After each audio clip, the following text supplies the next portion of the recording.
అలాగే ఏంటి అసలు పిఠాపురంలో ఏం జరుగుతుంది?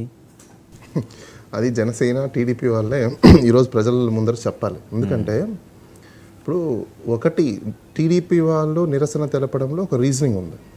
బికాస్ ఇప్పుడు కొన్ని అంశాలు ఉన్నాయి మనకు, moral and ethics, legal.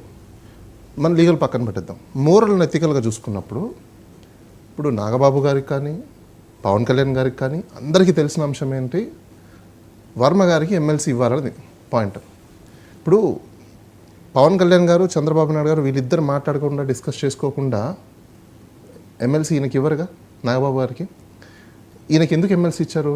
Parliament ఎలక్షన్స్లో పోటీ చేసినప్పుడు ఈయన ఓటర్ కార్డు ఖైరతాబాద్, ఓటర్ కార్డులో మార్పించుకొని పదవుల కోసం మీరు ఈయన పవన్ కళ్యాణ్ గారు మాట్లాడిన మాటలు ఏంటి, ప్రజలకి కళ్ళు విప్పే విధంగా, కనువిప్పు అయ్యే విధంగా, ఫ్యూచర్ పాలిటిక్స్ మొత్తం ఈయన డిసైడ్ చేసే విధంగా భాషణ ఇచ్చాడు. ఏమని, కులాల్ని మతాల్ని వర్ణాలని నేను చూడను అంటే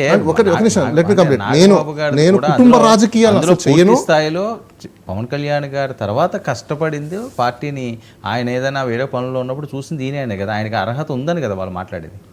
అది ఇప్పుడు తెలంగాణలో ఉండాలి, ఆయన చేసింది తెలంగాణలో ఉండాలి కదా. తెలంగాణ ఏంటండి, మొన్న ఏం చేశారన్న నెక్స్ట్ టైం అనకాపల్లి నాకు తెలిసినంత వరకు ఆయన ఏమి చేయలేదు. అనకాపల్లి కూడా ఎంపీ సీట్ త్యాగం చేశారు. జీరో. ఎవరికి త్యాగం చేశాడు ఆయన? రమేష్కి. ఆయన నిలబడితే ఓడిపోతారు కాబట్టి తెలుసు, కాబట్టి పర్సనాలిటీ కూడా ఇంపార్టెంట్ కాబట్టి అక్కడ ఉన్న ఈక్వేషన్స్ని బేస్ చేసుకొని టీడీపీ కూటమి మొత్తం డిసైడ్ చేసుకున్న తర్వాత బీజేపీకి ఎన్ని కావాలి, వీళ్ళకి ఎన్ని కావాలి డిసైడ్ చేసుకున్నారు.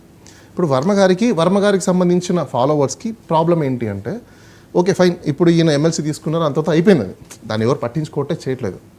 వాస్తవంగా అవునన్నా కాదన్నా అనఫీషియల్గా వర్మ గారు అక్కడ చూసుకుంటున్నారు, రైట్. మనం కోవిడ్ టైంలో చూసాం, ఎన్ని గవర్నమెంట్కి సంబంధించిన ఇనాగరేషన్స్ జరగలేదు, అన్నీ అప్పుడు వర్చువల్లో జరిగాయి, చాలా డబ్బులు సేవ్ అయ్యాయి.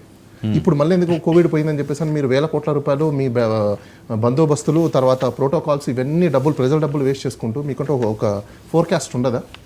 ఇప్పుడు ఇక్కడ ఎన్ని క్రియేట్ చేయడము తప్పని న్యూసెన్స్. ఇందాక మనము డిస్కస్ చేసుకునే విధంగా ఇనిషియల్గానే ఏదైనా స్టాప్ చేసుకోవాలి. వీళ్ళు ఏం చేశారు, ప్రొలాంగ్ ఎందుకు చేసుకుంటున్నారంటే ఇది ఒక పొలిటికల్ స్ట్రాటజీ.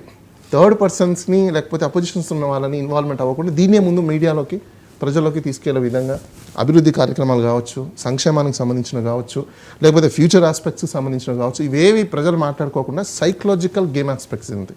సోషల్ ఇంజనీరింగ్లో ఒక భాగం ప్రతి పొలిటికల్ పార్టీస్ చేసే. సో ఇందులో ఎవరు టెన్షన్ పడాల్సిన అవసరం లేదు టీడీపీ జనసేన కార్యకర్తలు. దేనికి పాపం వాళ్ళకి తెలియదు. వాళ్ళకి నిజం మీకు ఇంకో విషయం చెప్తాను అండి, ఈ బ్యానర్లు కానీ, పాంప్లెట్లు కానీ, లేకపోతే హోర్డింగ్స్ కానీ, శిలా పలకాలు కానీ హైకమాండ్కి తెలియకుండా ఏది జరగవు, ఇన్ఛార్జ్కి తెలియకుండా ఏది జరగవు.